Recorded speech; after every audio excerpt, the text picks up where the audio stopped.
안녕하세요. 아주대학교 불어불문학과의 박만규 교수입니다. 오늘 제가 준비한 강의는 이미 공지해드린 바와 마찬가지로 패션 그리고 권력, 프랑스 명품 산업의 기원이라는 제목의 강의입니다. 작년 기준으로 전 세계에서 가장 매출액이 많은 10대 브랜드를 모은 것입니다. 1위는 루이비통이고요. 470억 달러를 기록했습니다. 2위는 샤넬이고요. 370억 불이죠. 3위는 에르메스. 여러분들 다 아는 브랜드죠? 4위, 5위 구찌와 롤렉스인데요. 구찌는 어느 나라 브랜드인가요? 이태리죠. 롤렉스는 스위스고요. 아시다시피. 그 다음에 6위가 까르티에. 그리고 7위는 버버리. 버버리는 영국 상표인 거는 다 아시죠? 그리고 8위 디오르, 9위 입생 로랑.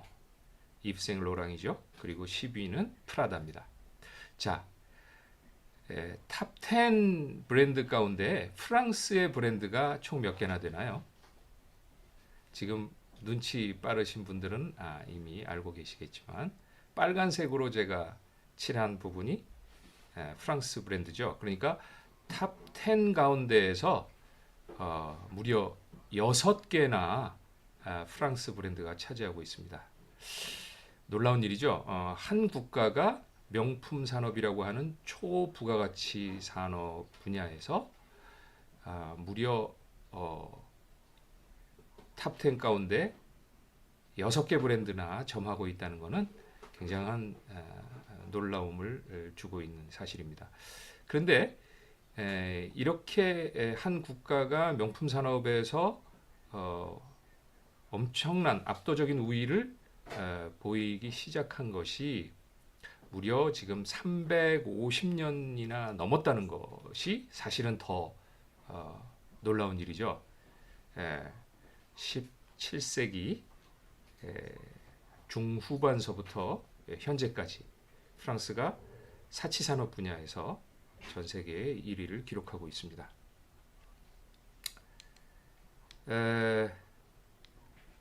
다음 화면을 보겠습니다. 자, 현대 패션의 기원은 무엇일까요? 당연히 프랑스 패션입니다. 우리가 지금 입고 있는 모든 옷과 착용하고 있는 폐용하고 있는 액세서리들 이런 것들이 전부 프랑스 패션의 기원을 두고 있습니다. 그렇다면 프랑스 패션의 기원은 뭘까요? 왜 프랑스가 이렇게 패션 분야에서 리더가 됐을까요? 여성들의 미용에 대한 욕구가 강해서일까요? 바로 그러한 미용에 대한 욕구가 오늘날 프랑스 패션을 세계 1위의 자리에 올려놓은 것일까요? 그렇게 볼 수는 없을 겁니다. 왜냐하면 모든 여성들은 미용에 대한 욕구를 가지고 있기 때문이죠. 특별히 프랑스 여성만 미용에 대한 욕구를 가지고 있다고 볼 수가 없어요. 그래서 이것은 설명 자료가 되지 못합니다.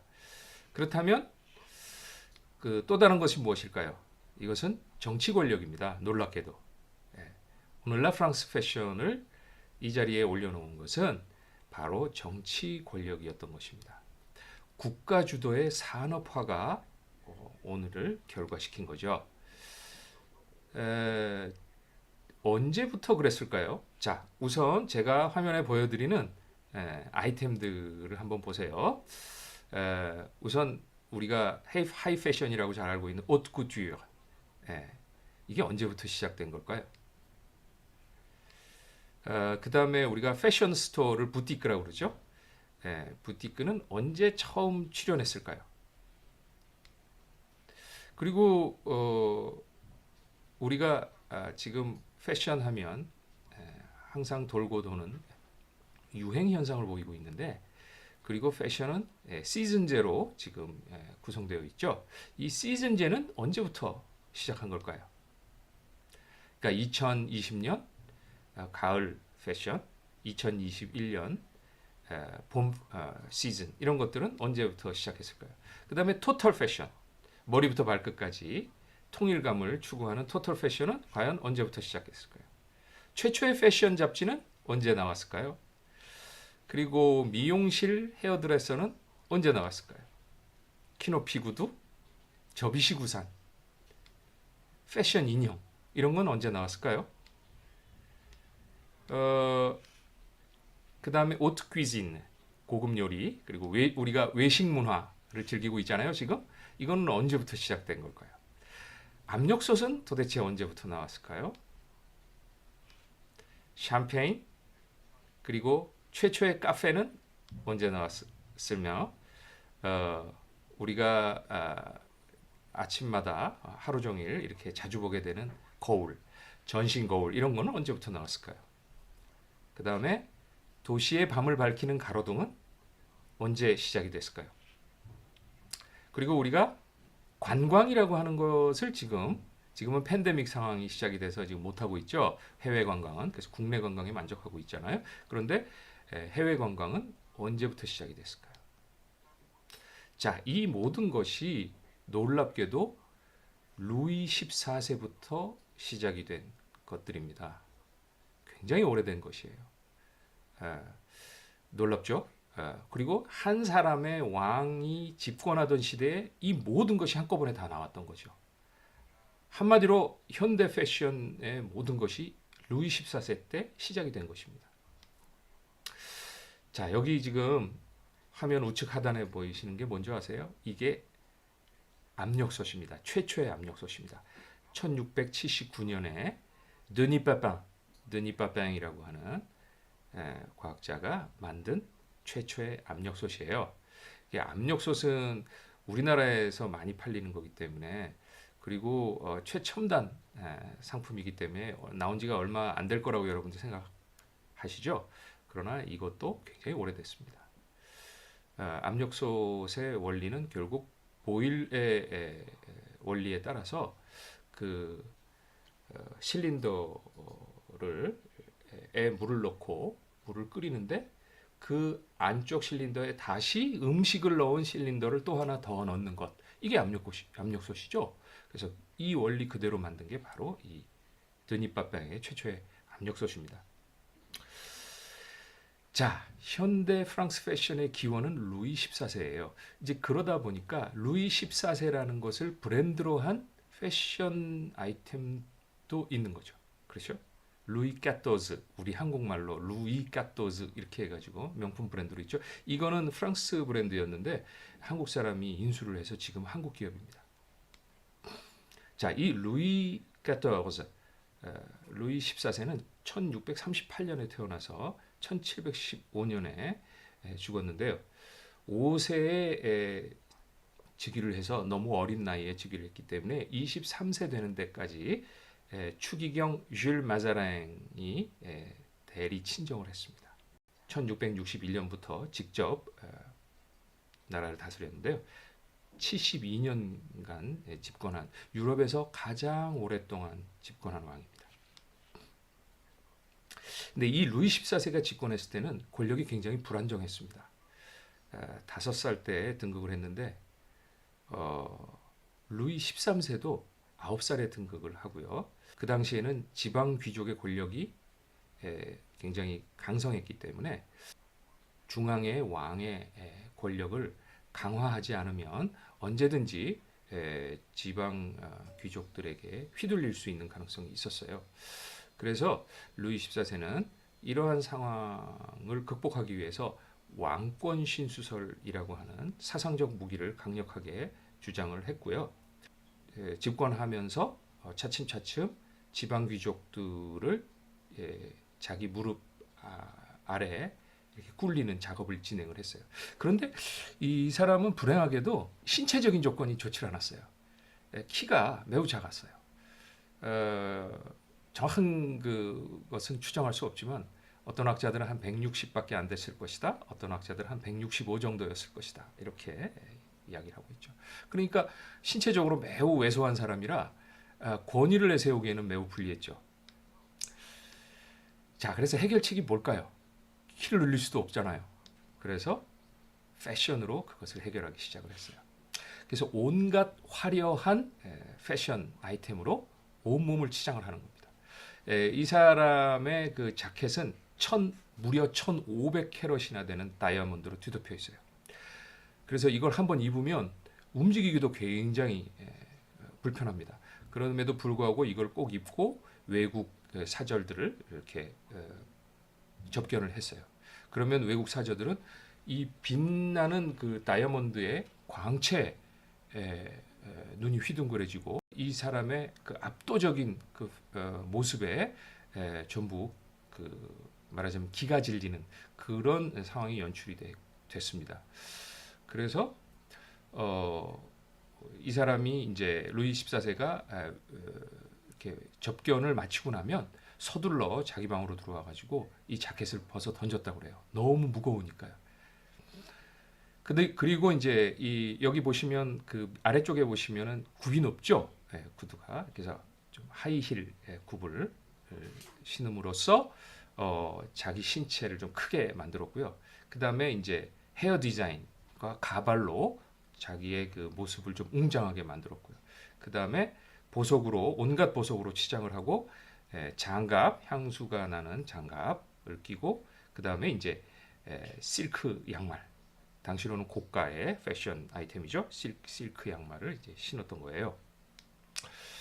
자, 그러면 이제 신체는 이렇게 치장을 해서 자기를 압도적인 존재로 만들고 또 자기를 만나러 오는 사람들, 지방 귀족들을 비롯한 외국 사절들을 공간에 압도적인 공간에 넣어서 주눅이 들게 해서 자기를 이렇게 공경하게 만드는 이런 이제 전략을 구사했어요. 그렇게 하기 위해서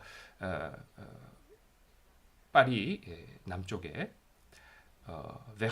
베르사유라고 하는 곳에다가 어마어마한 궁궐을 짓게 합니다. 그래서 여러분들 아마 많이들 가보셔서 아시겠죠? 그래서 공간으로도 또 압도하게 되는 거죠. 그런 전략을 구사했습니다. 특히 이 거울의 방 유명하죠? 사방을 거울로 이렇게 지창을 해서 빛이 계속 반사가 되도록 거울을 이용해서 빛이 반사가 되도록 이렇게 만들었던 거죠. 그래서 샹들리에를 무려 한 4천여 개 정도를 달아가지고 촛불을 달아서 빛을 이렇게 반사하게 만들었죠. 그래서 압도하는 건축과 실내 장식과 가구를 통해서 자기를 존경하게 만들었던 거죠. 복종하게 만들었고요. 그리고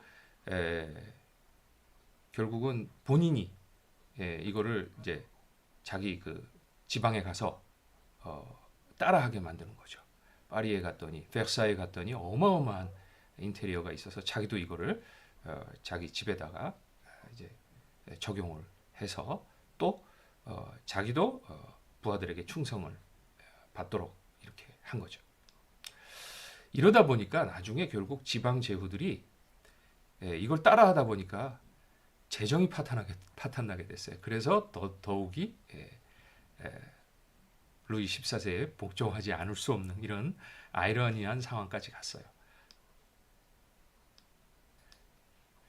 자, 여러분들 그 베르사유를 보시면 알겠지만 어마어마한 하나의 단일 건물로서 압도적인 건물이죠.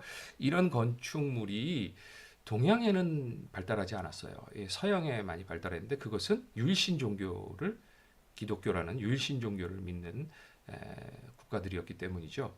그래서 그 유일신을 모셔놓은 단 하나의 건물을 압도적인 걸로 만들어 놓고 경배하게 만들었죠. 반면에 이제 우리나라를 비롯한 이제 중국, 일본 이런 데는 유일신 종교가 아니잖아요. 그래서 절 같은 경우에도 여러 명의 부처님을 이렇게 따로따로 모시기 때문에 하나의 공간에 많은 건물들을 지어서 이렇게 평면적으로 이렇게 늘어놓은 건축물이 발달하게 됐죠. 그래서 이게 동서양의 차이인데요.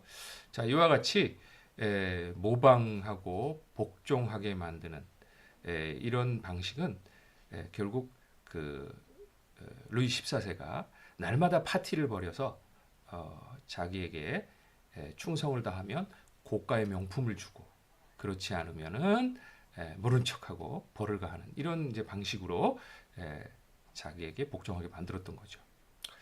그래서 이제 편승 심리를 이용한 거죠.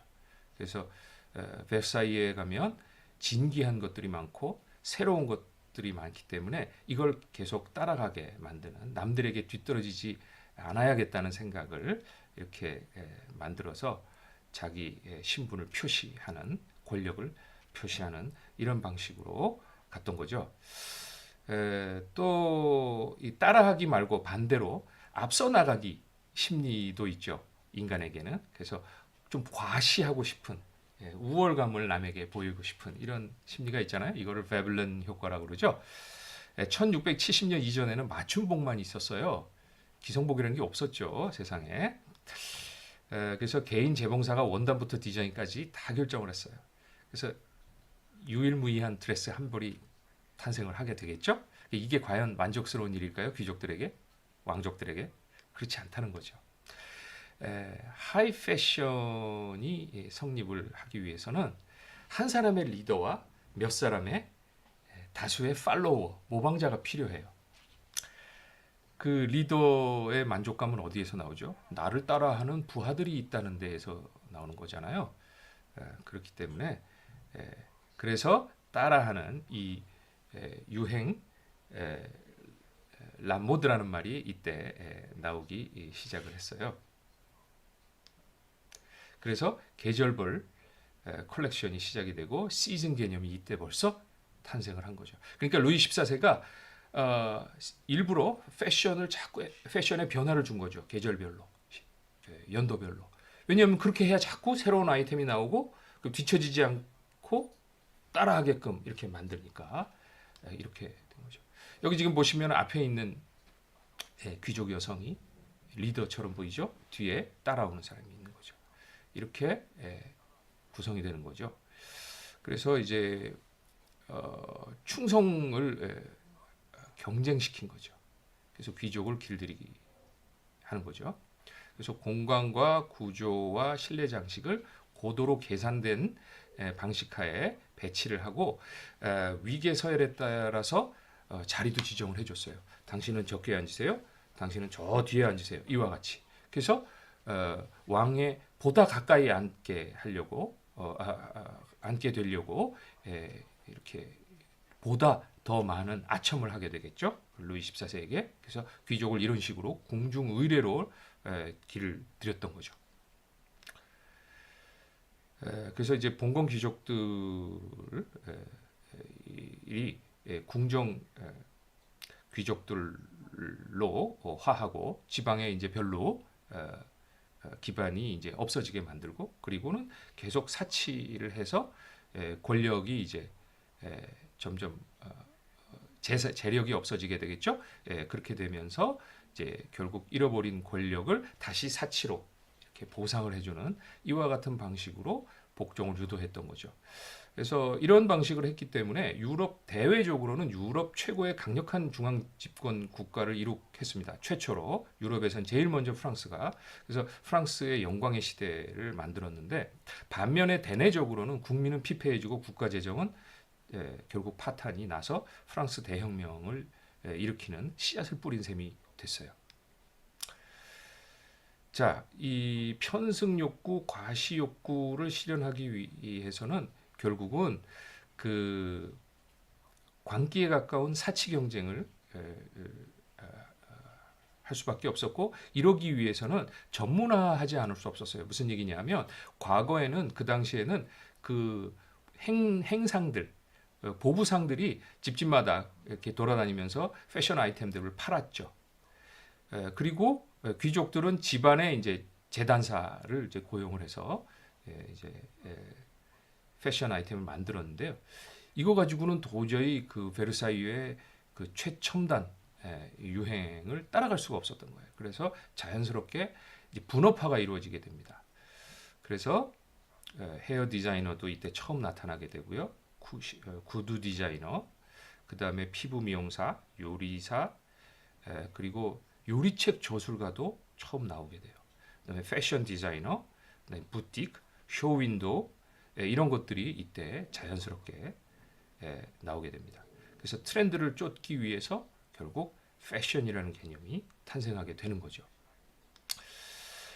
자, 그러면 미용실과 헤어드레서가 이제 이때 처음 나오는데 여러분들 어떤 직업이 먼저일 것 같아요? 이발사가 먼저 나왔을까요? 미용사가 먼저 나왔을까요? 정답은 이발사입니다. 이 헤어스타일 분야는 사실 여러분들 요즘 기준으로 하면 당연히 여성의 전유물이라고 생각하기 쉽잖아요. 근데 그 당시에는 남성의 전유물이었어요. 왜냐하면 에, 여성의 머리는 그 다른 사람에게 이렇게 맡기기는 좀 남자가 여성 머리를 이렇게 그 만지게 하기에는 좀 당시 관념상 좀 아직 빨랐고요. 그리고 또 그렇다고 해서 미용실을 탄생시키기에는 즉 여성이 미용실 원장이 돼서 이게 직업을 가지기에는 바깥에 샵을 차리기에는 아직은 또 좀 이른 시기였어요. 따라서 결국 여성 머리는 하녀에게 이렇게 맡겼습니다. 그래서 남성의 경우는 이제 남성의 머리를 만져주는 깎아주는 이발사가 이제 있었고요. 이 사람들은 외과 의사하고 이제 겸업을 많이 했습니다. 왜냐하면 이발사에게는 면도기가 있었고요. 이 면도를 가지고 당시에 사혈이라고 그래가지고 피를 바깥으로 뽑아내는 우리 한의하고 비슷합니다. 한의도 이렇게 몸이 아프면은 그 나쁜 피가 있어서 어혈이 있어서 이걸 빼내야 된다고 그러잖아요. 그 당시에 이제 유럽에서도 이제 해부학이 발전을 아직 못했을 때는 병이 걸리면 그 병원균 때문인 줄은 전혀 짐작을 못했고 나쁜 피가 몸에 있어서 그렇다 그래서 이걸 피를 바깥으로 빼야 되는데 이 주로 이발사한테 가가지고 사혈을 했던 거예요. 그러다 보니까 이제 외과 의사하고 이제 겸업을 하는 경우가 꽤 많았습니다. 그리고 이제 17세기 중엽에 헤어드레서라는 이제 신종 직업이 결국 탄생을 하게 되는데요. 심지어 이 머리 모양에 이름을 붙이고 뭐 요즘처럼 뭐 투블럭이니 그런 식의 이름을 이제 붙이고 이제 머리를 만져주죠. 그래서 심지어 이번 시즌에는 웨이브 뭐 긴 머리 이런 게 뭐 대세가 될 것이다 이런 식으로 시즌 개념이 나오기 시작했어요. 여기 보시면 참 지금 보면 대단히 우스꽝스럽죠? 예.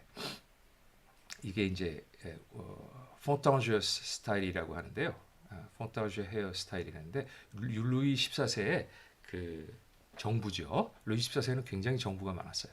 그 폰타우즈 후작 부인 17세인가 그랬죠. 그 당시에 굉장히 어린 후작 부인하고 이제 바람이 났는데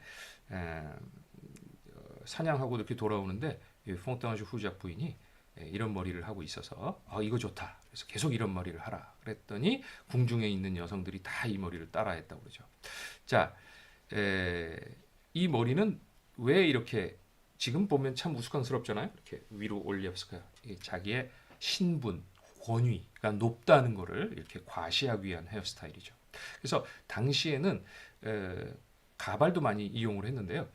그 이유는 뭐냐면 이것을 이용해서 자기의 신분이나 권위를 나타내고 또 여성들 같은 경우에는 머리를 이렇게 가발로 많이 덮었어요. 왜 그러냐면 그 머리를 많이 이렇게 가리는 것이 정숙한 여성이라고 해서 그렇게 가렸습니다. 요즘 그 이슬람 여성의 히잡 같은 거죠.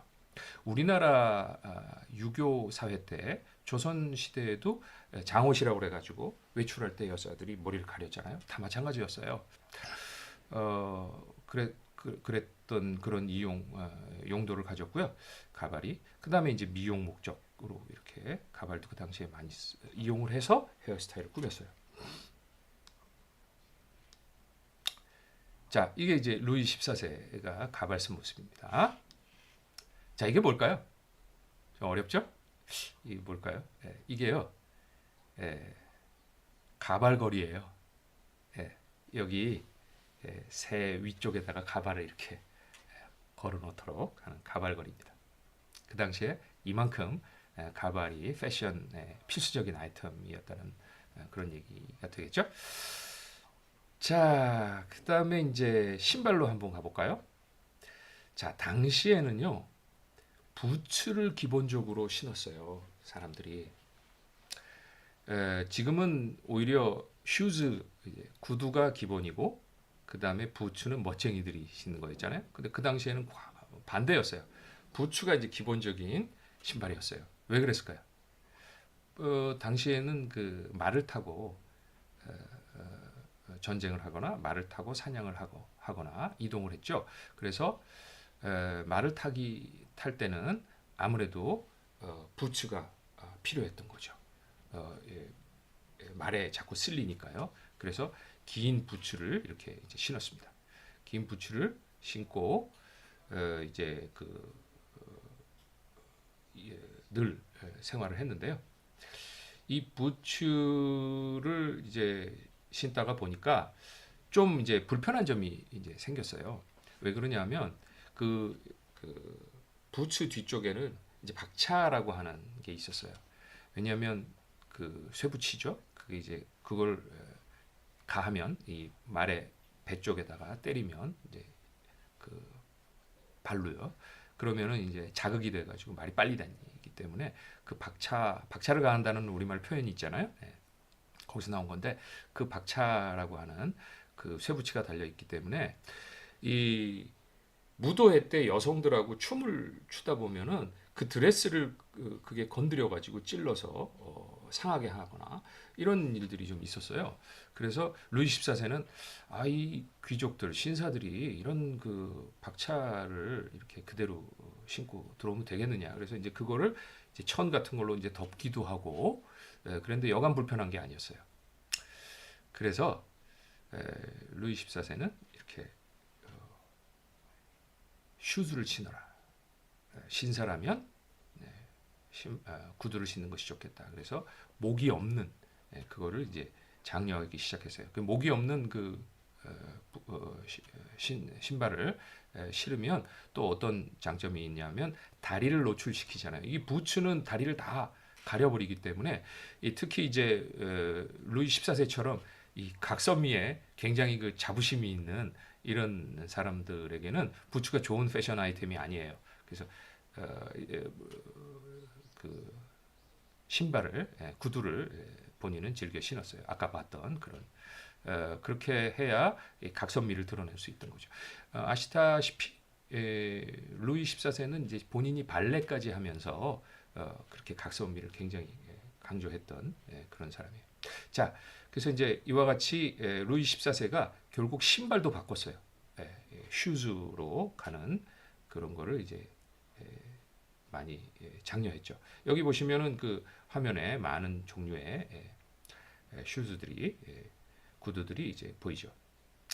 자, 그런데 캐주얼화인 뮬르라고 하는 것이 르 메르큐르 갈랑이라고 하는 메르큐르 갈랑이라고 하는 이제 패션 잡지입니다. 당시에 최초의 패션 잡지예요. 이 잡지에 소개가 됐어요. 이거는 원래는 이제 실내화였는데요. 이게 굉장히 그 편리하잖아요. 신고 벗기가. 그리고 이제 굉장히 또 노출이 많이 되죠. 그래서 관능적인 느낌을 또 주니까 패션 리더들한테는 굉장히 이제 좋은 아이템이었어요. 그래서 이게 이제 17세기 말에 파리 시내로 나오기 시작을 합니다. 그래서 오늘날 하이힐, 여성의 하이힐이 바로 이 뮬에서 기원한 것입니다. 자, 이렇게 지금 뭐 오늘날 하이힐하고 거의 비슷하죠? 이 당시에 이미 이런 신발들을 여성들이 이제 신었던 거예요. 자, 그래서 이 하이힐이 등장을 한 건데 남성화의 경우 조금 아까 제가 설명을 했듯이 특히 이제 부츠의 경우는 중세부터 높은 굽을 달기 시작을 했어요. 왜 그러냐면 이 말을 탈 때 이제 등자에 걸잖아요, 부츠를. 그런데 이게 빠지면 안 되니까 굽을 높게 하면은 이게 걸려서 잘 안 빠지잖아요. 그래서 가급적이면은 이제 등자에서 안 빠지도록 굽을 높이 했다고 하죠. 그리고 이제 여성화의 경우는 이제 17세기 초에 들어서야 이제 굽이 사용을 됐는데 이거는 이제 키가 커 보이게 하려는 욕구 때문에 그랬다고 그러죠. 처음에는 이걸 굽을 안쪽에다가 지금 요즘처럼 키높이처럼 안쪽에 굽을 놓게 했는데 이제 아예 그냥 바깥에다가도 이렇게 놓게 했습니다. 그리고 루이 14세의 경우는 틀림없이 키 높이 목적으로도 이 하이힐을 신었을 것으로 추정이 되죠. 그래서 어느 정도 이제 굽을 높이냐면 요즘처럼 이렇게 그 뒤에 굽만 높이는 게 아니라 당시는 이런 개념에 전체로 이렇게 굽을 높이는 신발의 높이를 높이는 이제 이런 신발도 있었어요. 자, 여러분들 그 베르사유 궁을 가보시면은 이제 많이 느꼈겠죠. 베르사유 궁에 화장실이 있나요? 아마 못 보셨을 거예요. 그리고 이제 또 눈치 빠른 사람들은 아니면 어디 책에서 읽은 분들은 베르사유 궁에는 뭐 화장실이 없다면서요? 이렇게 이제 질문도 합니다. 그러면 베르사유 궁에 이제 화장실이 없다면 그러면 어디서 사람들은 용변을 봤을까요? 야외에 화장실이 있었습니다. 야외에 외부에 화장실을 이제 만들어 놨어요. 그런데 사람들은 이 야외 화장실을 선호하지 않았어요. 그래서 그럼 어떡하느냐? 이렇게 실내에 변기를 많이 선호했어요. 왜 그럴까요? 일단은 야외 화장실까지 가려면 굉장히 멀잖아요. 그렇죠? 그래서 멀리 나가야 되니까 그래서 이렇게 그 주로 외투 거리 우리가 이제 외투를 벗어서 이렇게 귀족들이 이렇게 이제 걸어놓는 곳이 있어요. 그 방이에요. 기아르드로브라고 하는 이제 방이 있는데 그 방에 이제 공간 안쪽에다가 이렇게 의자 변기를 이렇게 놔서 사람들이 거기에 커튼이 쳐져 있으니까 거기 가서 이제 용변을 보고 나오고 이랬어요. 지금 보시면 이렇게 뚜껑이 있죠? 앉으면 그 뚜껑을 열고 앉고 이렇게 용변을 볼 수 있도록 되어 있습니다.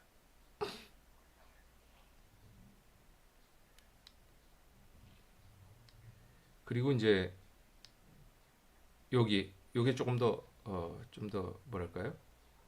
옵션이 좀 좋은 거죠? 좀 더 비싼 거로 보입니다.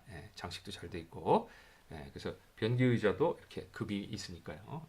요거는 또 굉장히 고급형이라고 봐야 되겠죠?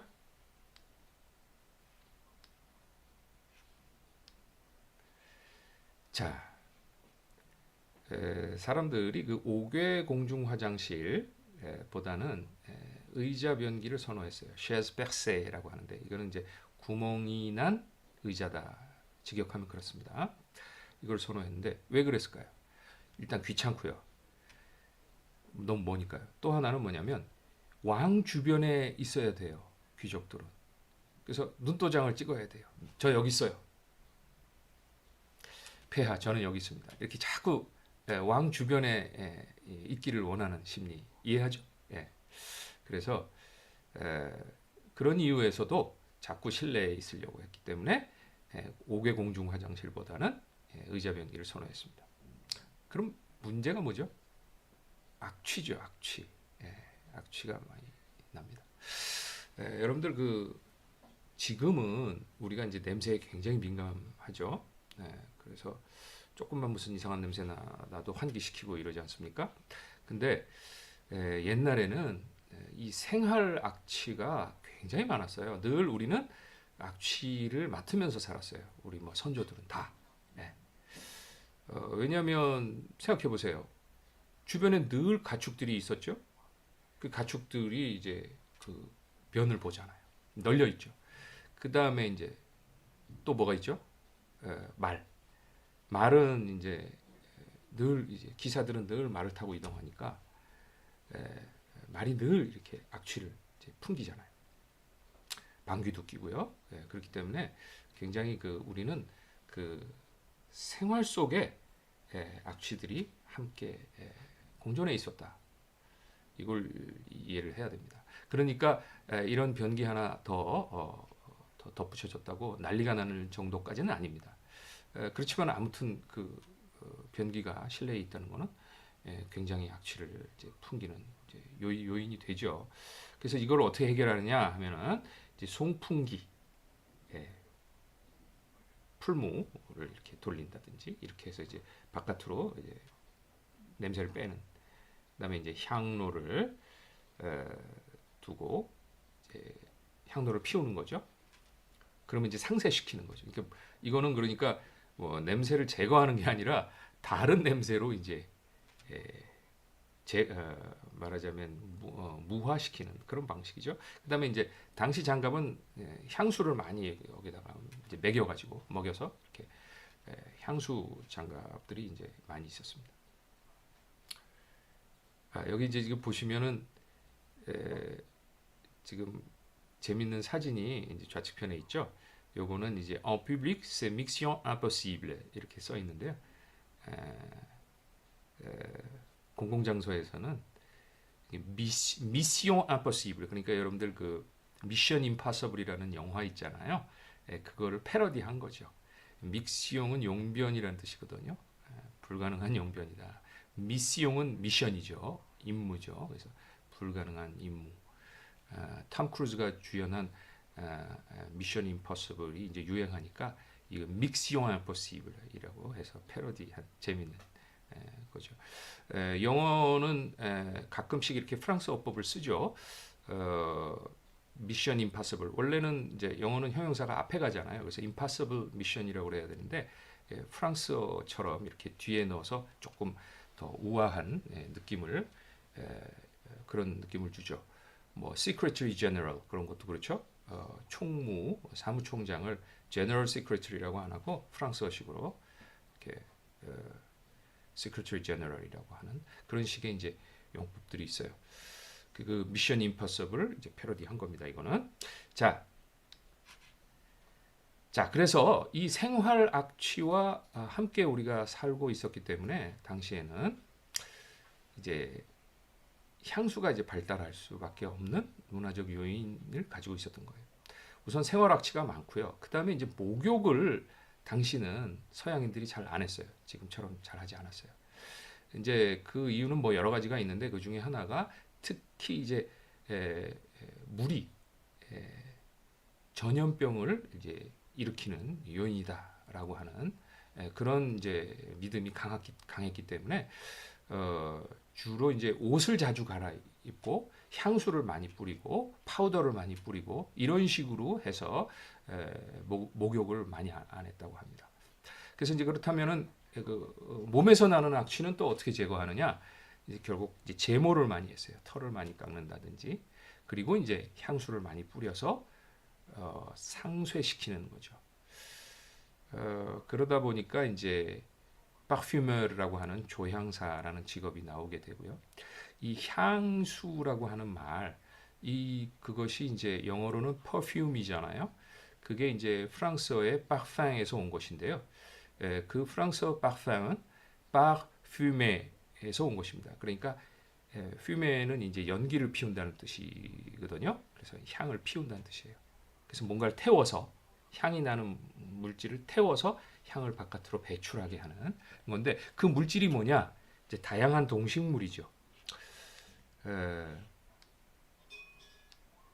여기 보시면요, 사양 고양이가 있어요. 이 사양 고양이가 이제 왜 이름이 사양 고양이냐면은 사양을 이제 배설물로 내니까 이 고양이는 특별히 그 배설물이 굉장히 향기가 좋아요. 오히려 그래서 여기 오른쪽 하단에 보이면 그것을 이제 모아서 향으로 이제 썼던 거죠.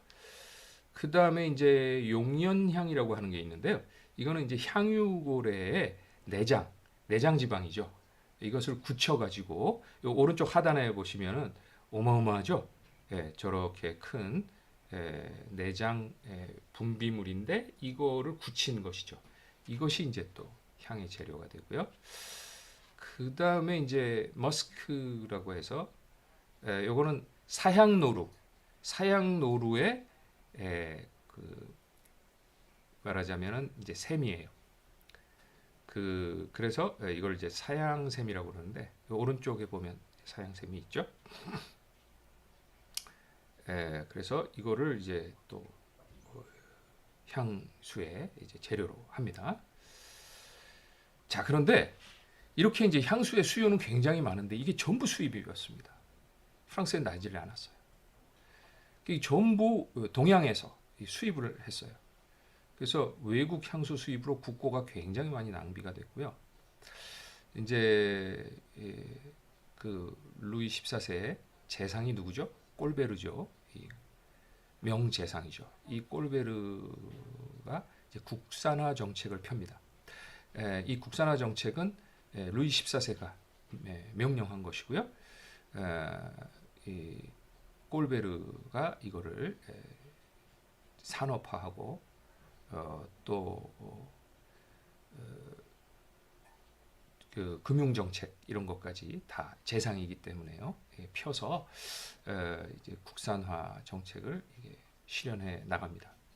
이제 처음에 어떻게 했냐면은 그 일드프랑스라고 하는데 이때 일드프랑스는 프랑스 이제 수도권 지역을 일드프랑스라고 그러잖아요. 근데 이제 말고 지금 일드프랑스는 모리셔스라는 섬이 있죠. 여러분들 그 인도양에 있는 아프리카의 동쪽에 있는 큰 섬이 뭐죠? 마다가스카르잖아요. 이 마다가스카르의 오른쪽에 동쪽에 보면 북동쪽에 보면 섬이 두 개가 있어요. 하나는 레유니옹 섬이고 여기는 지금 현재 프랑스 영토입니다. 근데 그 옆에 또 산모리스라고 일산모리스라고 하는 영어로 하면 이제 모리셔스 섬이에요. 모리셔스 섬이 당시에는 지금은 독립국이지만 당시에는 이제 프랑스 해외 식민지였기 때문에 여기다가 이제 방향식물을 재배를 해서 이제 가지고 왔던 거죠. 이 모리셔스 섬은 여러분들 아마 아실 겁니다. 얼마 전에 그 일본의 유조선이 좌초를 해서 이 모리셔스 섬을 오염을 시켰죠. 바로 그 섬입니다. 그리고는 이제 그 다음에는 이거 이제 거리가 너무 멀어서 아무래도 비용이 많이 드니까 안 되겠다. 이래서 프랑스 내에서 이렇게 재배가 가능한 그런 곳은 없을까 하고 이제 찾아봐라 하고 명령을 내립니다. 찾아보니까 이제 그라스라고 하는 곳이 있죠. 가보신 분이 있겠지만 그라스는 이제 니스, 깐느 뭐 이런 곳 근처에 있는 마을이죠. 그래서 이 그라스에 자스민이라든지 제비꽃, 오렌지꽃 이런 것들을 이제 재배를 해서 거기서 이제 기름을 짜냅니다. 그래서 이제 이 그라스의 방향 산업 단지를 육성하라 이렇게 명령을 해서 국산화를 하죠. 그래서 이제 17세기 말에 가면 라벤더 그리고 이제 오렌지꽃 등의 프랑스 고유 식물로 다 대체가 됩니다. 그리고 이제 또 제일 중요한 거는 이 루이 14세 자체가 향수를 아주 좋아해서 향수 이제 장려 정책을 많이 폈기 때문에 여러 가지로 향수 산업이 이제 발달을 한 거죠. 여기 보시면은 그 왼쪽은요, 뮤제 드 라 파르퓨메리라고 해가지고 그라스에 있는 향수 박물관입니다. 한번 그 그라스에 가보시기 바라고 거기 가면 여기를 들려 보시기 바랍니다. 그리고 이제 오른쪽에 보시면은 몰리나르 향수 공장입니다. 굉장히 오래된 그 집안이 경영하는 향수 회사죠. 역사가 굉장히 오래된 이것도 이제 그라스에 있습니다. 자, 그런데요, 이 이제 루이 14세가 이 후반기에 가면 이제 향수를 기피하게 됩니다. 이제 왜냐하면 이제 너무 향수를 많이 뿌리다 보니까 이게 편두통을 일으키고 현기증을 일으켜서 이제 부작용이 심했던 거예요. 그래서 향수를 멀리했어요. 잘 안 뿌리고. 그러다 보니까 이제 이게 절대 국가다 보니까 왕이 싫어하기 시작하면 또 이게 잘 신하들이 신경을 안 쓰게 되잖아요. 이제 그러다 보니까 또 한때 발전이 좀 답보되다가 루이 15세 때에 다시 이게 이제 부흥을 하게 됩니다. 그리고 이제 1709년에 오드 콜로뉴, 우리가 보통 오데 콜롱이라고 하는 오드 콜로뉴가 이제 개발이 되고요. 그리고 이제 1884년에 프랑스의 로제 갈레라고 하는 회사가 이 조바니 마리아 파리나라고 하는 이 옷콜로뉴 회사를 이제 인수를 하게 되고 지금은 이제 로레알 그룹에 편입이 돼 있죠. 그래서 프랑스는 향수 매출에 있어서 전 세계 단연 1위인 국가라고 할 수가 있죠. 이 전통이 이때 마련이 된 거죠. 그러니까 다시 말해서 역설적인 거죠. 이렇게 향수 1위 국가가 된 이유는 뭐냐면 100% 수입 국가였어요. 그래서 오히려 재정이 휘청거릴 정도다 보니까 그 위기가 오히려 이제 기회가 된 거죠. 그래서 마치 우리가 그 작년인가요? 그 일본 정부가 반도체 장비 원료인 불화수소 등 그 세 가지 물질을 이제 한국에 수출하지 말라고 하는 바람에 우리가 오히려 그게 위기가 기회가 돼가지고 지금은 다 자립하고 있잖아요. 그래서 위기가 오히려 기회다라고 하는 말이 옳다는 걸 다시 한번 우리가 체험을 했죠. 덕분에 우리는 이제 자립도를 높이게 됐죠. 자, 그래서 우리가 이제 국산화하게 된 배경을 한번 정리를 해보면요. 지금 이제 향수 얘기를 했는데 이건 동방에서 수입을 하고요. 그 다음에 거울, 이것도 조금 이따가 살펴보게 되겠지만, 거울은 당시에 이제 베네치아 공국이 최첨단을 달리고 있었어요. 거울 생산에 있어서는, 유리와 거울에 있어서는. 그래서 거기서 수입을 하고요. 그 다음에 실크는 물론 이제 그 이전에는 이제 이탈리아에서도 수입이 되지만 최고품은 역시 중국이거든요. 그래서 이제 중국에서 이제 실크를 수입을 하고 실크 스타킹도 이제 수입을 하게 되고요. 그다음에 도자기 이것도 당연히 중국이죠. 그래서 도자기를 포함한 그 값비싼 수입품 모두 이제 중국에서 수입을 하게 되고 1670년대 말에는 여성 노동자들도 중국산 원단 옷을 입을 정도로 굉장한 과소비 풍조가 있었어요. 그러다 보니까 문제가 심각해졌죠. 그래서 이제 꼴베르가 재산 꼴베르가 동양 수입품 판매를 법으로 금지하게 이렇게 됐습니다. 그래서 루이 14세가 이렇게 말했어요. 모방해서 척결하라. 카피하라 이거죠. 그리고 사치는 해도 좋다. 단 국산이라면. 그래서 국산 장려 운동을 많이 이제 펼치게 됐습니다. 그래서 이제 위기로부터 출발해 가지고 이 심각한 경제 위기 그리고 통화 위기가 당시에 있었는데요. 당시에는 이제 지금은 결국 외환 보유고 달러가 많아야 되잖아요. 그게 이제 기본이잖아요. 국가의 재정 건전성은. 근데 그 당시에는 금운 보유량이 많아야 되는데 이게 이제 굉장히 지금 많이 없어져 가지고 그리고 또 스페인을 통해서 공급받던 귀금속이 17세기 중반에 또 바닥이 났어요. 그래서 여러 가지로 이제 재정 위기가 왔는데 이때 이제 루이 14세가 과감하게 전공법을 택한 거죠. 전부 국산화를 하자. 자, 그래서 이제 국산화를 결국 오랜 기간 동안 이제 전략적으로 국산화를 해서 성공을 했고요. 이거 성공을 한 이후에는 결국은 1970년대부터 이제 프랑스 그 영국이 이제 수입품이 19대 1에 이르는 그러니까 어마어마한 사치품을 더 수입을 하는 무역 욕조에 들어갔죠. 그 정도로 프랑스는 이런 그 사치품 패션 아이템 국산화 이후에 대성공을 거두어서 엄청난 약을 오히려 이제 수출을 하는 국가로 탈바꿈하게 됐다는 겁니다. 자, 거울은요 패션에서 굉장히 중요한 아이템이잖아요. 자, 이게 왼쪽 사진을 보시면, 왼쪽 그림을 보시면 그리스 시대 때부터 이제 이미 여성들은 이제 거울을 가지고 있었다는 것을 이제 알게 하는 그림입니다. 그런데 이 거울은 사실 청동 거울이라서 굉장히 희미하죠. 그리고 크기도 매우 작습니다. 그래서 이거 가지고 화장하기는 매우 어려운 그런 상황이었어요. 근데 반면에 오른쪽에 전신 거울이 이제 등장을 하게 되면서 이제 에, 화장에 혁명이 일어나게 됩니다.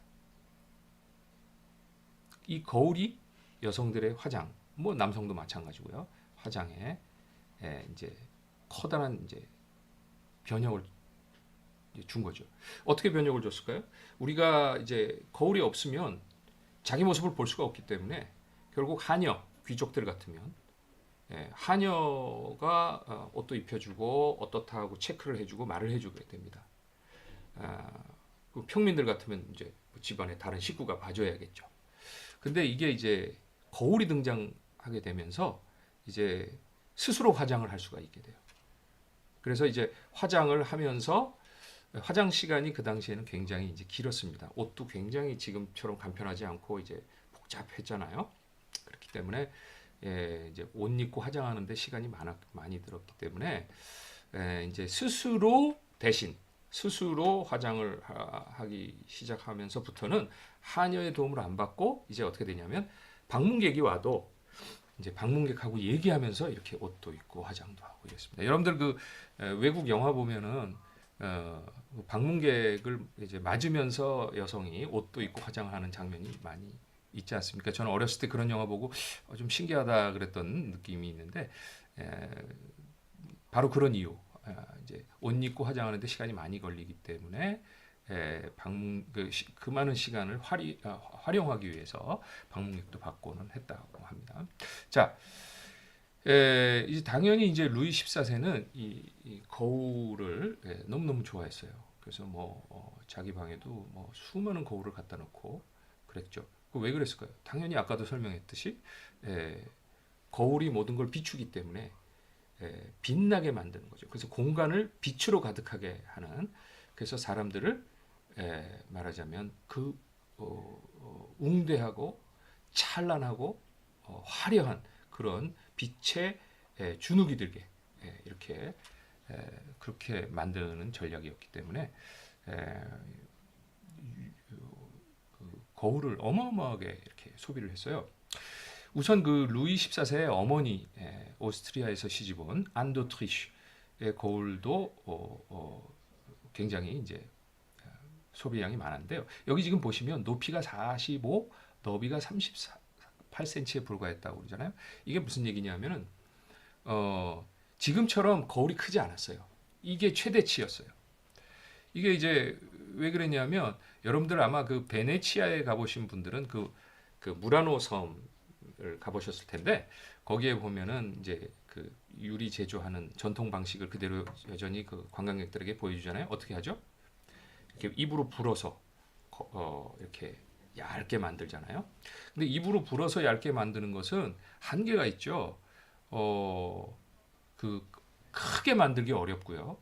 그 다음에 유리를 이렇게 편편하게 만들기도 굉장히 어려워요. 기술적으로 굉장히 어렵잖아요. 그래서 그 크기가 한도가 있게 되는 거예요. 그래서 이제 이거를 근데 이제 나중에 이제 기술을 통해서 판으로 이렇게 판 속에다 유리를 부어가지고 이제 평평한 것을 크게 만드는 기술이 나중에 개발이 되게 됩니다. 근데 이제 어쨌든 이 당시에는 이제 이 정도 크기가 이제 최대치였는데 이런 이제 거울이 많이 소비가 됐어요. 그래서 루이 14세의 경우 이제 화장용 거울만 이제 29개, 그리고 이제 어마어마한 28톤이나 되는 그런 이제 유리를 거울을 수입하게 됐고요. 이게 이제 한화 약 4억 원 정도의 해마다 유리값만 이렇게 들었어요.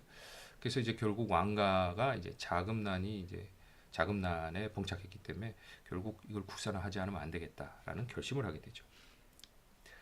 근데 이제 국산화를 어떻게 하겠어요? 결국 그 베네치아에 있는 유리 장인들을 데려오는 거죠. 근데 데려오게 놔둘까요? 베네치아 공국에서 첨단 상품인데 요즘 같으면 뭐 반도체 같은 건데 그거를 그 기술을 빼내가게 할까요? 그래서 안 보냈죠. 그래서 거의 그 스파이 작전처럼 이렇게 속고 속이는 그런 그런 전략을 구사하면서 이제 거울 장인들을 파리에 입성을 시킵니다. 몰래. 그리고 이제 이 사람들을 이제 이용을 해서 국산화에 성공을 합니다. 그래서 1672년, 예, 한 7년 걸렸죠. 7년 만에 이제 이 사람들을 통해서 이제 기술을 다 이제 빼내고 이제 국산에 성공을 하게 됩니다. 근데 이 사람들을 이제 데리고 올 때 지금보다 훨씬 더 이제 기술 개발을 해서 훨씬 더 좋은 통유리, 큰 유리, 판유리를 이제 개발할 수 있다고 이 사람들도 큰 소리 쳤고요. 그래서 이제 그렇게 해서 데리고 왔는데 뭐 별로 기술 개발이 된 게 없어요. 그래서 지금 여러분들 이 화면에 사진에 보면 아시겠지만 지금 조그만 유리들로 이렇게 나누어져 있지 전체가 통유리가 아니잖아요. 그렇기 때문에 1682년에 베르사유 궁이 이제 오픈이 되고 이제 처음에 거울의 방에서 대대적으로 파티할 때 이제 거울의 방이 이제 탄생했다고 축하연을 벌였는데 아는 사람들은 다 이건 위대한 사기다 이렇게 이제 얘기를 했죠. 무슨 말이냐면 그렇게 기술이 개발이 된 새로운 유리가 아니었다는 거죠. 그리고 나서 이제 결국은 1687년에 베르나르 페로라고 하는 이제 프랑스인이 새 제조법 판에 정사각형 판에다가 크게 유리를 뽑는 것을 이제 개발을 하게 됩니다. 그래서 지금 이제 결국 뭐냐면 몇 년 차이죠? 5년이죠.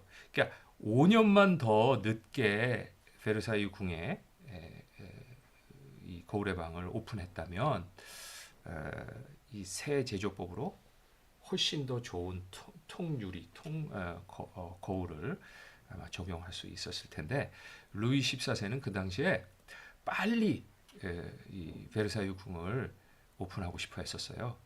그래서 공기 단축을 좀 시켰던 거죠. 그래서 이제 불행하게도 옛날식 유리를 이제 달 수밖에 없었습니다.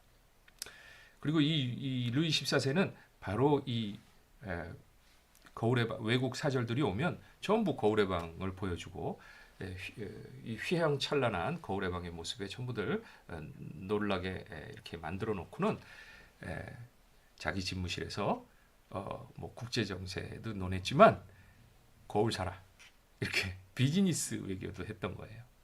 거울을 판매하는 역할도 했습니다. 그러니까 비즈니스 감각도 굉장히 좋았던 사람이에요. 자, 그다음에 이제 루이 14세의 또 하나의 업적은 바로 가로등입니다. 세계 최초로 길에 등을 단 사람이에요. 당시로서는 감히 아무도 상상을 못했죠. 그 도시의 거리가 얼마나 많은데 그 거리에 어떻게 전부 그 등을 매답니까? 어마어마한 등이 소요가 될 텐데 그래서 이제 그 가로등을 세계 최초로 파리 시내 이제 도시에다가 이 가로등을 적용을 했어요. 목적은 뭐냐? 당연히 치안 목적이고 그리고 비즈니스 활성화 목적입니다. 시민들이 무서우니까 밤에는 껌껌해서 불량배도 많고 그러니까 못 나다녔는데 이렇게 해갖고 안 되겠다. 그래서 밤에도 마음대로 사람들이 돌아다닐 수 있도록 해야 되겠다. 그래야 비즈니스도 또 더 많이 일어난다. 비즈니스 감각이 대단했던 사람이에요. 그리고 이제 슬로건은 뭐냐면 파리 ville lumière, 파리 빛의 도시. 이게 슬로건입니다. 그래서 1667년에 파리의 가로등 설치를 공포를 하고 10월에 3,000개의 랜턴을 설치합니다. 이제 당시로는 등이죠. 말하자면 기름 등이죠. 그래서 이제 이거 유지하는데 얼마나 이제 고생이 많았겠어요. 이제 그 공무원들이 그 계속 그 심지를 갈아야 되고 기름도 넣어야 되고 이러니까요. 그러다가 1745년에 되면 12월에 레베르베르라고 하는 건데요. 이게 이제 반사기라고 하는 뜻입니다. 금속 반사판 달린 기름 램프를 이제 특허를 출원을 해가지고 반사경을 여기다가 이제 덧붙이게 됩니다. 그러니까 훨씬 밝아졌어요. 저는 프랑스어 처음 배울 때 가로등을 레베르베르라고 하는 거를 알고 되게 이상하게 생각했어요. 이거는 무슨 뜻이지? 이게 왜 가로등이지? 예. 이게 반사경이란 뜻이에요. 그래서 프랑스어에서는 가로등을 반사경이라고 해요. 그 이유는 그 기름 램프에 반사경을 달면서 그걸 반사경이라고 명명했기 때문이에요. 그리고 1843년에 와서는 꽁꼬르드 광장에 전기 가로등이 이제 설치가 됩니다. 그리고 667년 샹젤리제 거리에 결국 가로등과 함께 그 거리가 말하자면 그 개통이 됐고요. 1698년에는 도로 포장까지 합니다. 여러분들 그 프랑스 파리 가보신 분들은 아시겠지만은 도로가 아스팔트도 아니고 콘크리트도 아니고 그렇다고 해서 지금 우리와 같은 보도블록도 아니죠. 가로 세로 20cm인 커다란 그 징과 같은 돌이죠, 돌. 이거를 계속 박아놓은 거죠. 그러다 보니까 어떻습니까? 굉장한 효과가 생겼어요. 비가 와도 땅이 질지가 않은 거예요. 그러니까 비가 와도 외출이 가능하고 마차가 다니고 마차가 수렁에 빠지질 않았어요. 이것도 세계 최초입니다. 그래서 놀라운 그런 거리 혁명을 불러일으킨 거예요. 그리고 이제 직선 도로가 이렇게 쭉쭉 뻗어 있고 그 결과는 야간 산책이 가능하고 쇼핑도 가능하고 비즈니스도 가능해졌던 거죠. 그 다음에는 이제 견직물, 즉 실크인데요. 아까도 잠깐 말씀드렸듯이 이거 전부 수입했죠. 그 당시에는 이제 실크는 원래 이제 뭐죠? 어느 나라가 최고죠? 당연히 중국이죠. 그런데 이제 중국이 이제 오랫동안 독점을 해왔죠. 실크는 오죽했으면 서양 사람들이 이제 이 실크를 어떻게 개발을 못하겠고 그래서 늘 사야 되니까 그 중국으로부터 그 실크를 수입하기 위해서 길까지 낼 정도로 그 길이 이제 실크로드라고 하는 그런 이제 이름이 붙을 정도로 오랜 수입품이었어요. 중국은 이 실크를 만드는 기술을 기원전 BC 2500년경에 이제 개발을 했다고 그러죠. 그러다가 AD 560년에 전파될 때까지 무려 3000년 넘게나 결국은 이 실크 산업의 그 비밀, 핵심 기술, 그러니까 누에를 기르는 기술, 그리고 누에 고치에서 그 실을 빼내서 물레로 감는 그 기술, 이거를 3000년 동안이나 비밀 유지를 했던 거예요. 어떻게 그게 가능했을까요? 이 중국의 황제들이 대대로 이건 이제 최첨단 상품이니까 그 기술을 빼돌리는 사람은 전부 고문을 가해서 다 죽였어요. 어마어마한 형벌을 가했기 때문에 그렇게 유지할 수 있었던 거죠.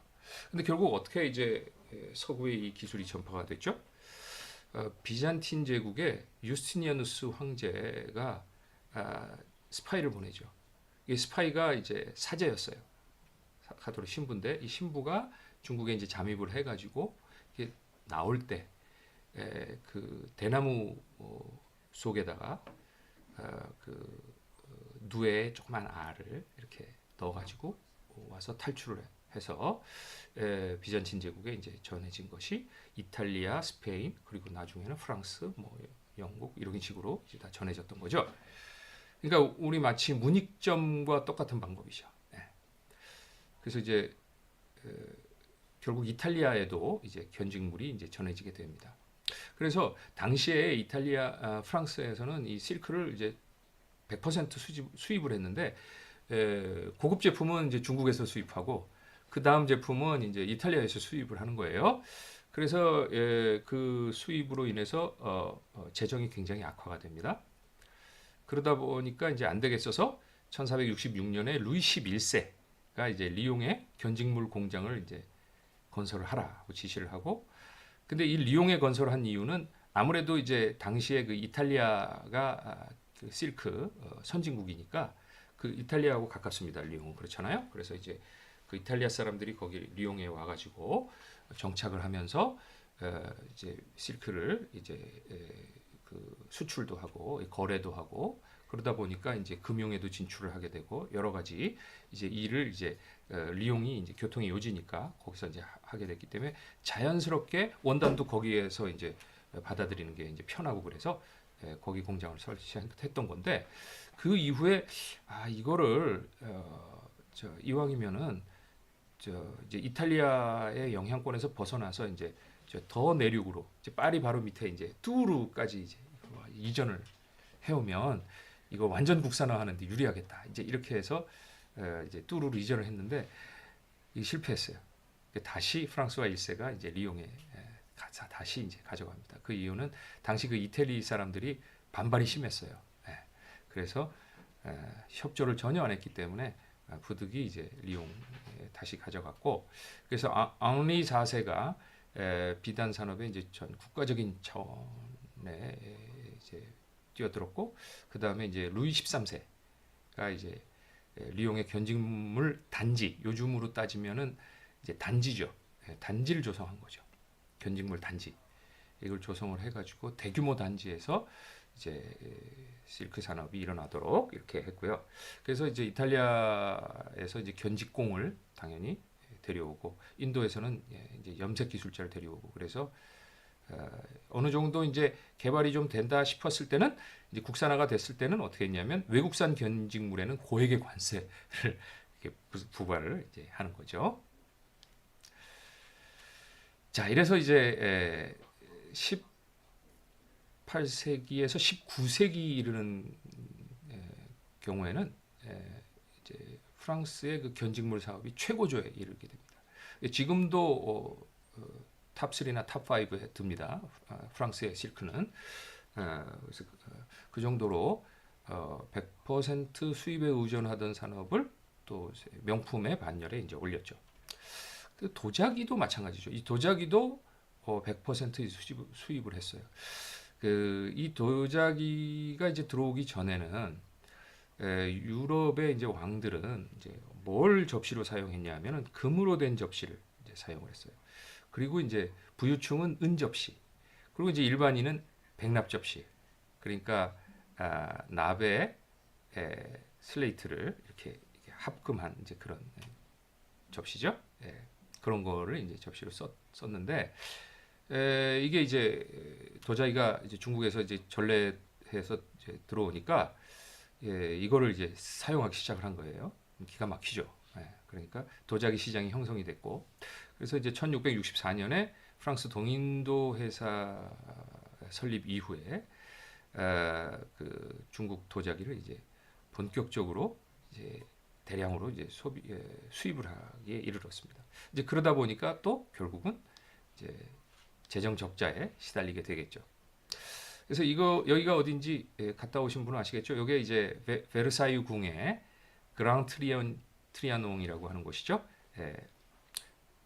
그래서 이제 이 루이 14세가 청화작에 굉장히 애호가였어요. 그래서 여기에 이제 도자기 전시실을 만들어 놓을 정도였어요.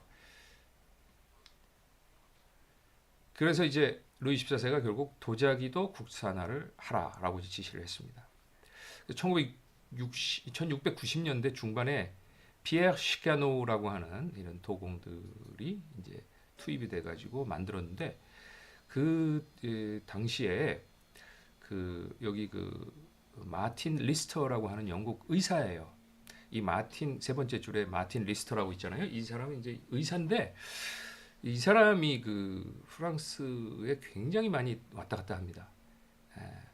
그러면서 글을 많이 남겼어요. 프랑스에 갔더니 이렇더라, 이런 게 있더라, 신기한 이런 물건이 있더라. 이제 그래서 그 기록이 굉장히 이제 소중한 자료가 되는데 이 사람이 이제 여러 번 왔었는데 파리에 어느 날 1698년에 와서는 산클루에 그 도자기 제조사를 방문한 뒤에 이렇게 기록을 했어요. 이곳에서 만든 항아리와 최고급 중국산 도자기의 차이점을 발견할 수 없었다. 그러니까 중국산이나 이제 똑같다 기술적으로. 이제 이렇게 평가한 거죠. 그리고 나니까 이제 자신감에 찬 루이 14세가 1709년에 동양 도자기를 이제 수입을 전면 금지하게 이르렀습니다. 왜냐하면 국내산으로도 수요가 감당이 됐기 때문이죠. 근데 이제 사실은 이제 그 당시에 프랑스에서 생산했던 것은 프랑스어로 이제 파이언스라고 그러는데 이 연질작이었어요. 그러니까 제가 정확한 온도는 기억나지 않지만 그 1300도 C 이하 그 정도까지만 이렇게 가마에 불을 올려서 이제 구워내면은 연질자기가 되죠. 그보다 더 높은 온도에서 구우면 경질자기가 되는데 그 당시에는 이제 연질자기였어요. 연질자기는 이제 다소 약해서 이제 떨어뜨리면 이제 깨지고 이러죠. 그런데 이 1768년에 리모주 근교에 카올린, 프랑스어로 까올랑이라고 하는데 이게 뭐죠? 카올린은 이제 우리말 고령이죠. 고령을 영어식으로 읽은 게 카올린이죠. 이 고령토가 이제 리모주 근처에서 발견이 되면서 이제 경질자기를 구울 수 있게 된 겁니다. 자, 그래서 이제 이 도자기도 또 국산화에 성공을 했고요. 그 다음에 이제 우산입니다. 여러분들 이제 우산 그러면은 뭐 어떤가요? 패션 아이템으로 뭐 별거 아니죠, 요즘이야. 요즘은 우산은 정말 가장 많이 잃어버리는 아이템 중에 하나죠. 워낙 많이 잃어버리잖아요. 그런데 이 우산이 뭐라고 이 중요한 패션 아이템으로 여기다 적어놨을까요? 이거는 굉장한 의미를 가집니다. 이 우산은 말이죠. 정말 커다란 의미를 가져요. 여기 보시면요. 우산 이 우산이 없을 때는요. 비 오면 외출이 안 됩니다. 한마디로. 그 왕족이나 귀족의 그 옷이 다 젖잖아요. 그래서 도저히 비 오면 나갈 수가 없어요. 그래서 드디어 비가 와도 나갈 수 있게 이렇게 만드는 그런 이제 기회를 보장해 줬죠. 두 번째는요. 나가서 야외 활동이 가능하다는 거죠.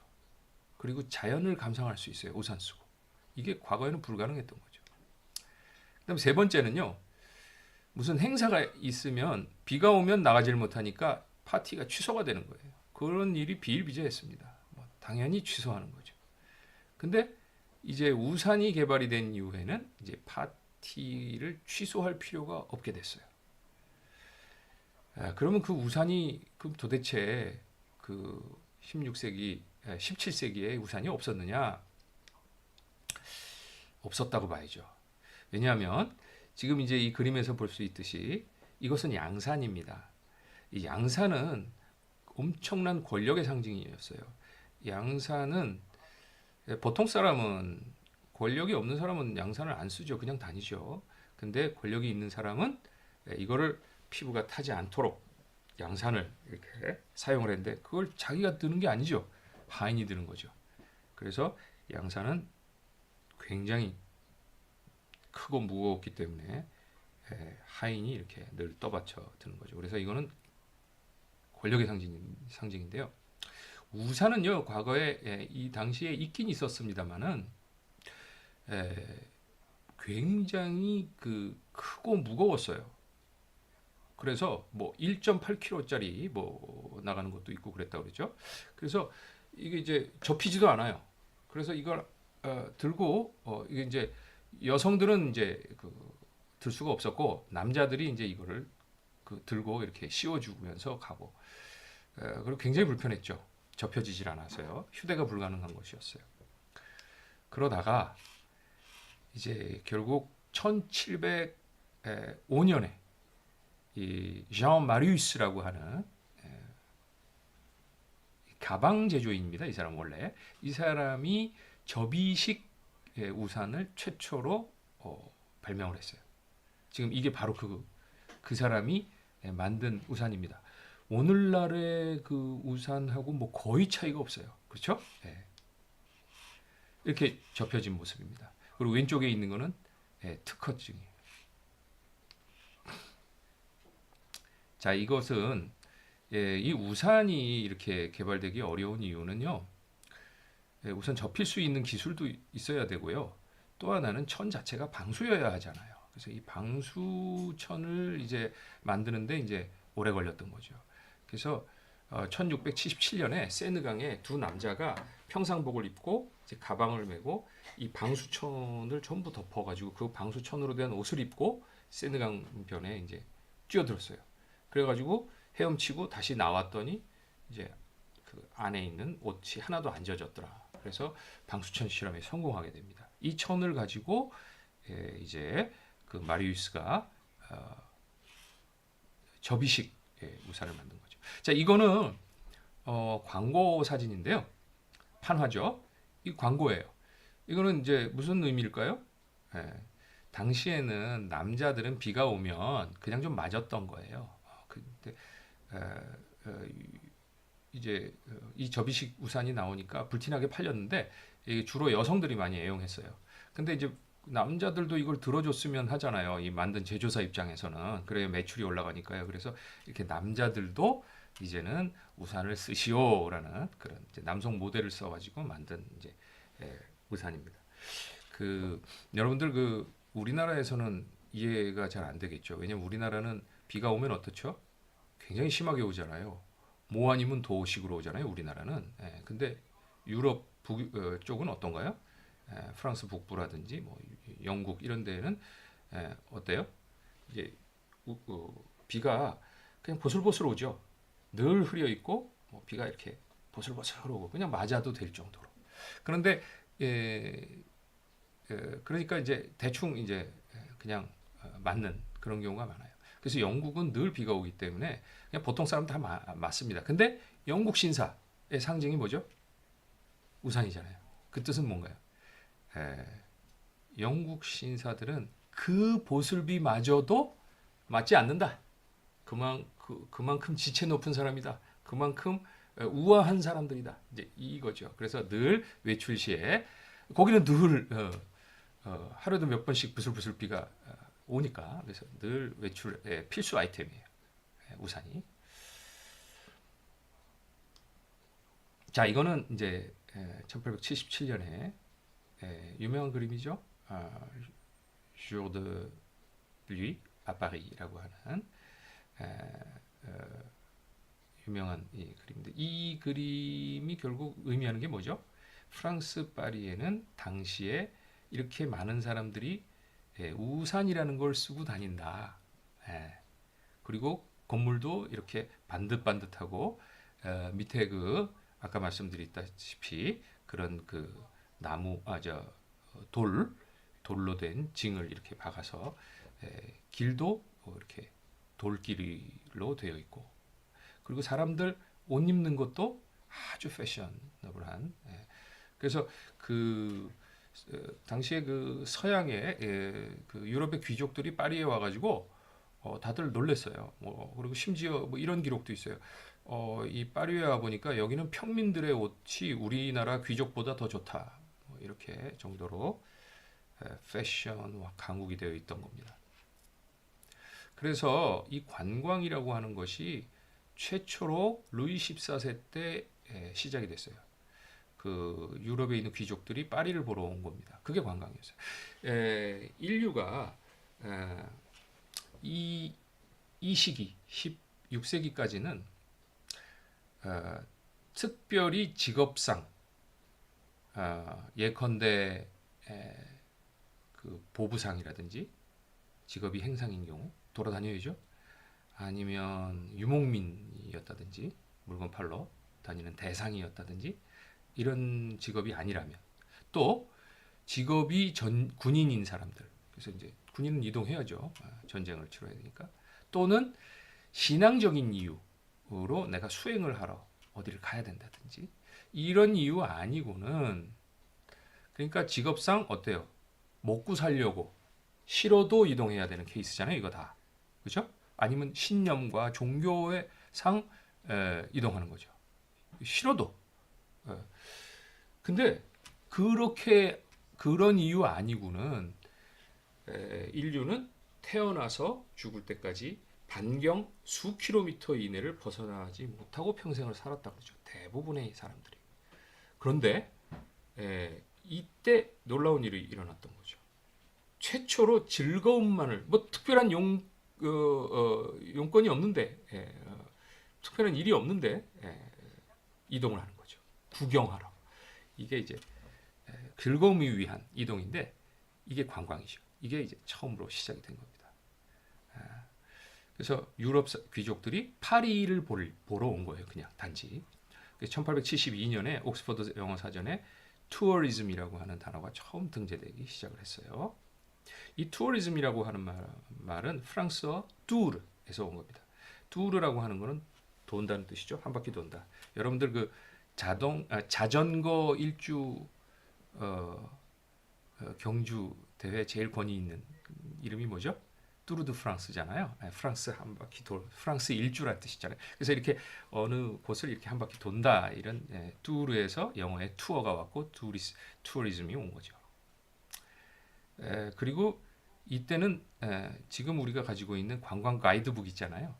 그 어디 가면 뭐 맛집이 있고 어디 가면 뭐 좋은 호텔이 있다 이런 가이드까지도 나왔어요.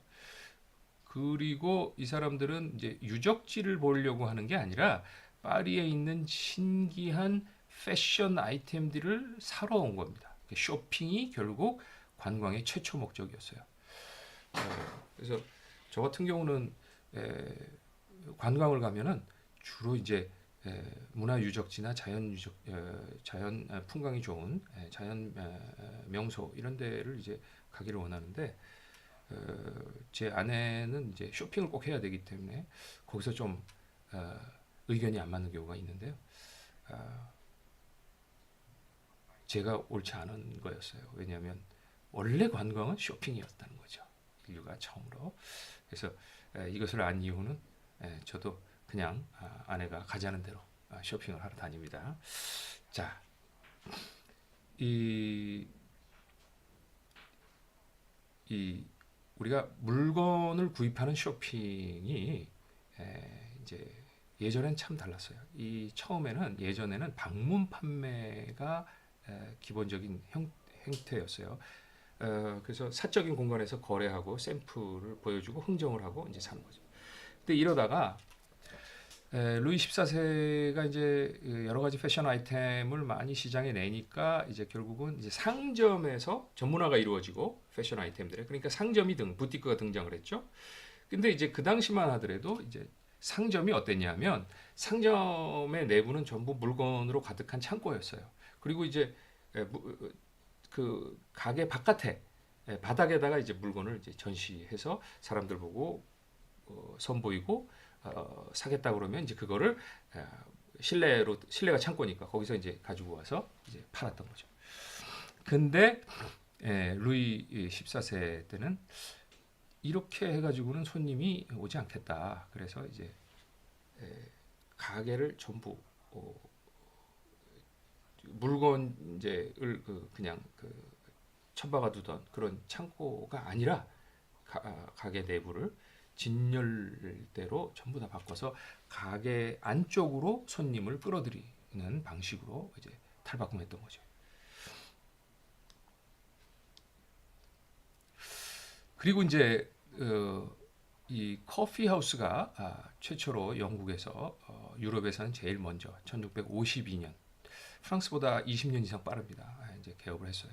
근데 이제 여기는 이제 주로 어떻게 이제 사용이 됐냐면 남성의 공간이었고요. 커피 하우스가 여자들은 못 들어갔습니다. 처음에는. 그리고 남자들이 이제 맥주 마시고 커피도 마시고 이제 비즈니스를 하는 그런 비즈니스 상담을 하는 공간이었어요. 그래 이렇게 이제 발전을 했는데 이게 이제 프랑스에 와서는 완전히 바뀌었습니다. 완전히 바뀌었어요. 이게 프랑스 최초의 카페인데요. 1686년 카페 르프로코프. 르프로코프는 뭐냐면 프로코피오라고 하는 아르메니아 사람인데요. 이 사람이 프랑스에 와서 이제 커피를 팔다가 이제 이름을 이제 프랑스식으로 이렇게 바꿔가지고 카페니까 앞에 정관사 르도 붙여서 르 프로코프 이렇게 이제 했던 건데요. 완전히 개념이 됩니다. 영국의 그런 대중적인 그런 공간이 아니고요. 완전히 뭐 샹들리에가 이렇게 눈부시게 이렇게 비추고 식탁보와 식탁 이런 것도 최고급으로 대리석으로 이렇게 만들고 계단도 이렇게 화려한. 그래서 여기는 남성들의 그 담배 피우면서 맥주 마시면서 비즈니스 하는 공간이 아니라 온 가족이 와서 귀족들이 가족 단위로 와서 최고급 음식과 커피를 즐기는. 그리고 이렇게 서민적 이미지의 맥주 같은 건 안 팔아요. 네, 비싼 와인 같은 것만 팔고 이런 곳으로 이제 정착을 하게 됩니다. 자, 루이 14세의 패션 혁명을 지금까지 좀 살펴봤는데요. 시간 관계상 뭐 많은 것을 다루지는 못했어요.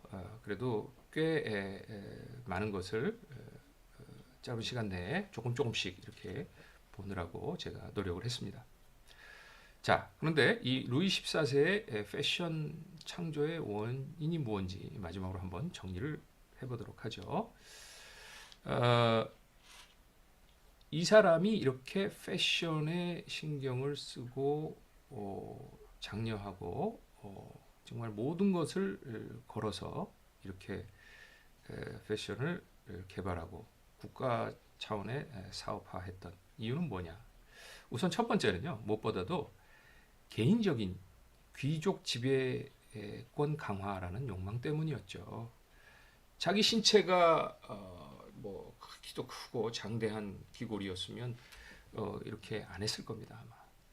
근데 이제 워낙 단신에 볼품없는 신체를 가지고 태어났다 보니까 이것을 커버하기 위해서 패션에 몰입을 했던 것으로 보입니다. 그래서 루이 14세는 나는 절대자다. 나를 따라라. 나를 숭배하고 모방하라. 이렇게 늘 부르짖었던 거죠. 그리고 정신적으로 이렇게 지배하는 거죠. 나의 언어를 봐라. 나의 언어는 너희와 다르다. 나는 고귀한 언어를 쓰고 있다. 너희들도 나와 같이 고귀한 프랑스어를 쓰고 자부심을 가져라. 거기에 대해서. 그 다음에 육체를 또 절대제화합니다. 나의 육체는 너희와 다르다. 나의 육체는 품격이 있다. 나처럼 너희들도 품격을 갖추어라. 나를 따라오라 이거죠. 그리고 물질적인 풍요를 보장해 줍니다.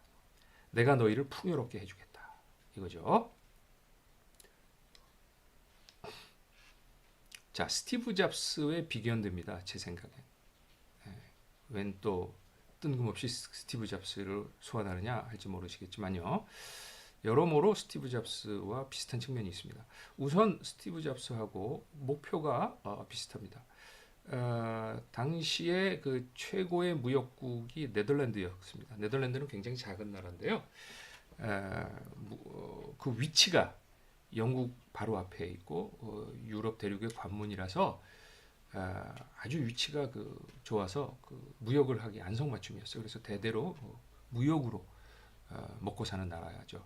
작지만 그래서 강한 나라죠. 무역을 하니까 온 세계로 다 배 만들어 가지고 다니고 원료 실어 와서 또 팔고 하는 굉장한 강국입니다. 강소국이었죠. 그 네덜란드를 추월하겠다. 프랑스는 전통적으로 농업 국가였죠.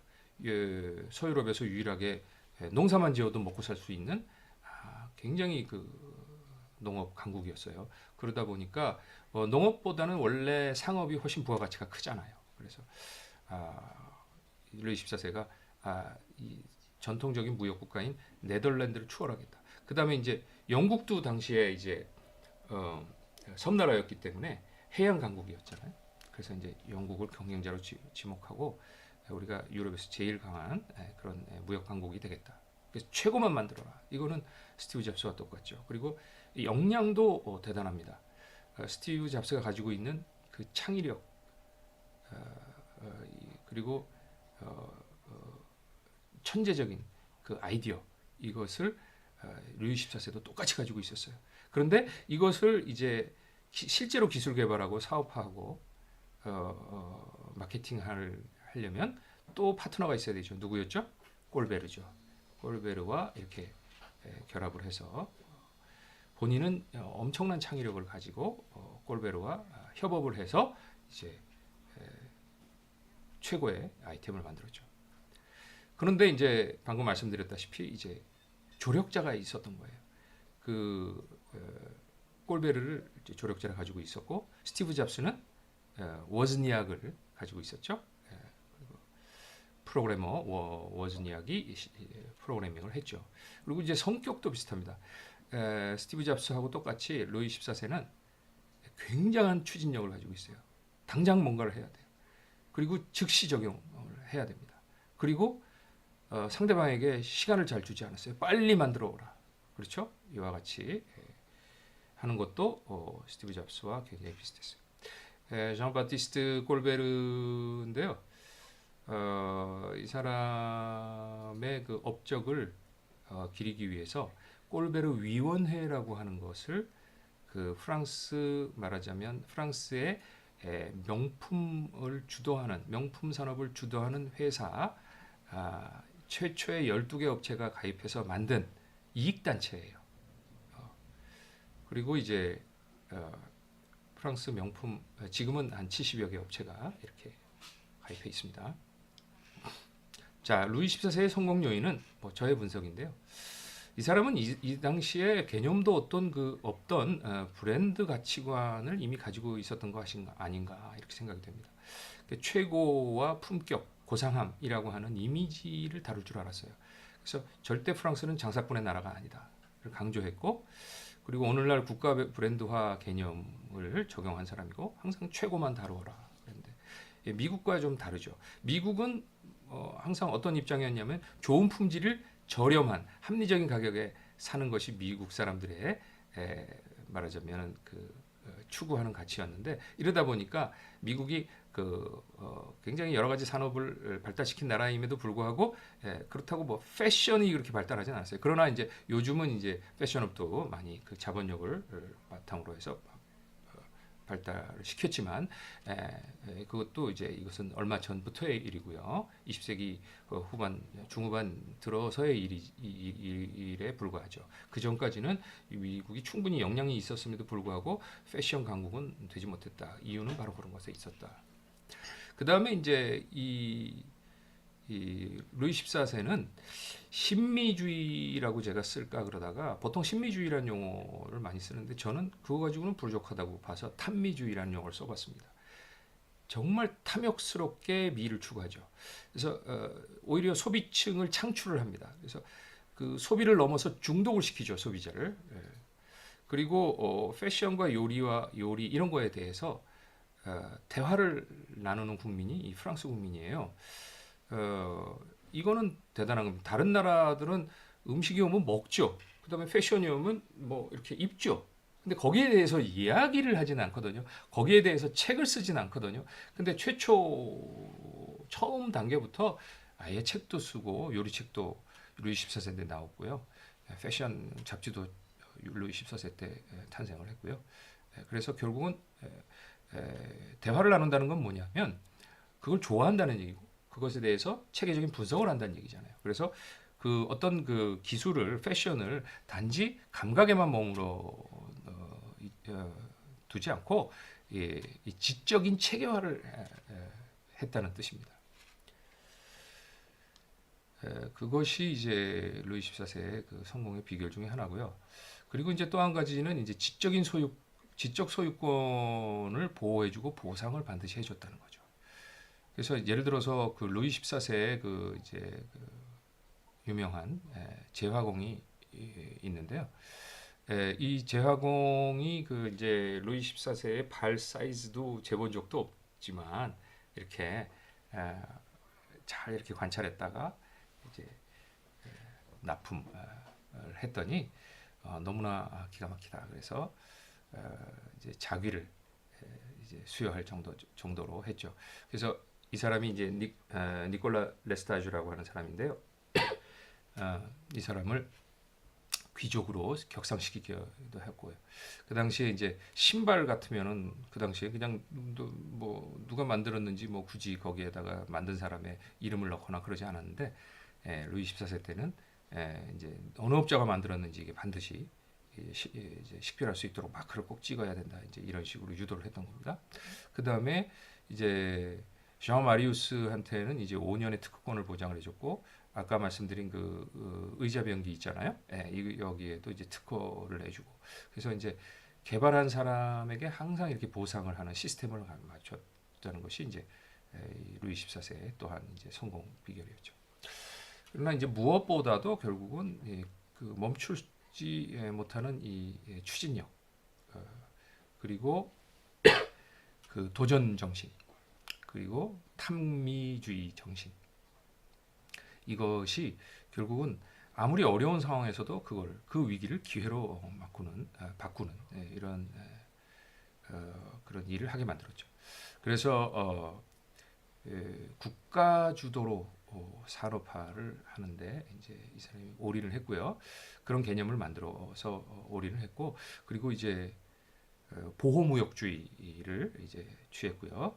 그리고 국산화를 해서 시장을 유럽 귀족에게 파는 식으로 물론 이제 프랑스 귀족뿐 아니라 그래서 시장을 오히려 창출을 한 그런 비즈니스 감각도 탁월한 사람이었다. 그리고 무엇보다도 이 럭셔리 산업, 이 패션 아이템에 관련 모든 산업을 다 이렇게 한꺼번에 모아서 시너지 효과를 냈다는 요즘 같으면 시너지라는 개념을 가지고 있지만 그 당시에는 그런 개념도 없었을 텐데 이것을 다 한 자리에 모아서 명품을 만드는데 온 힘을 기울였던 이런 정말 재능이 있던 사람이었습니다. 그래서 볼테르는 이렇게 얘기했습니다. 거의 모든 것이 루이 14세 시대에 재발명되거나 창조되었다. 자, 지금까지 어떻게 해서 프랑스가 350년 넘게 프랑스 세계 명품 산업계의 1위 자리를 굳건히 여전히 지키고 있는지 그 태동의 원인은 뭐였는지 그리고 그렇게 오래 지속하는 그런 이제 비결은 무엇인지를 특히 루이 14세를 중심으로 해서 한번 알아봤습니다. 이상 마치겠습니다.